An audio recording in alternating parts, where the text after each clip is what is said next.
Guys, just wanted to come to you and just let you know a little bit about what's happening here on our trip in Zambia.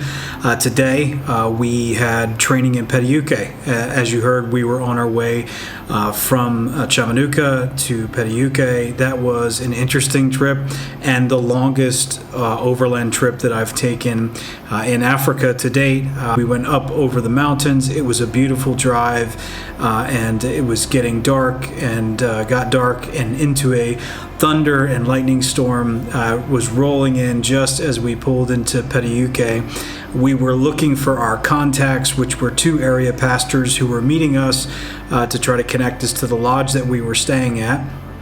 And we pulled into this gas station looking for them. We're looking for a car. John had called them a couple times and they said they were just behind us. And then, of course, suddenly in the pouring rain, we see two of the pastors come running up next to the car and then waving for us to drive behind them and follow them.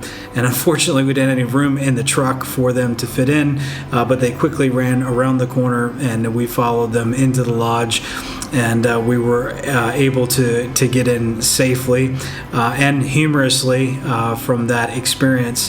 The humility of the pastors is truly something that is convicting to me. Many of the pastors that came out for the training traveled a long way to get to the lodge where we were.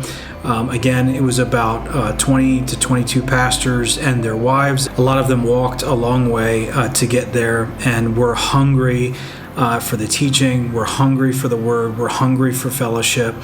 It's truly refreshing to see how God is using these local church pastors to engage their villages and communities with the gospel. And then now their deep hunger from the teaching that they received today to not just make converts, but to make disciples, to continue to teach and train those that come to know Christ in their villages and their towns.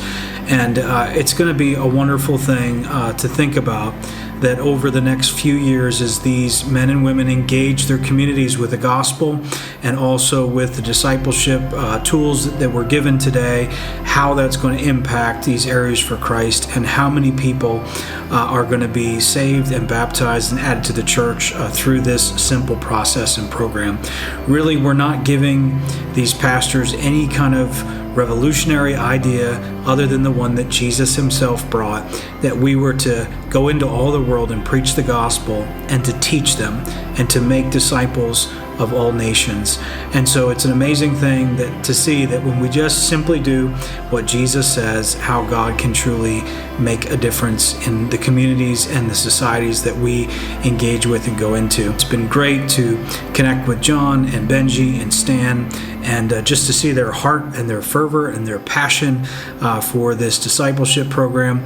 Not only that they believe in teaching it, but they live it in their own churches, in their own homes, with their own families.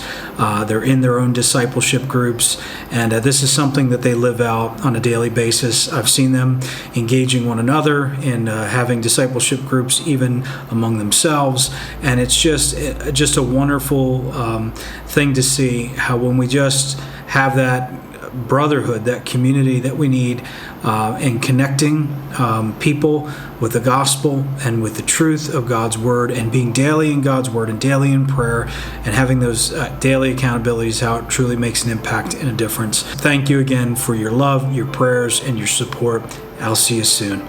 God bless you.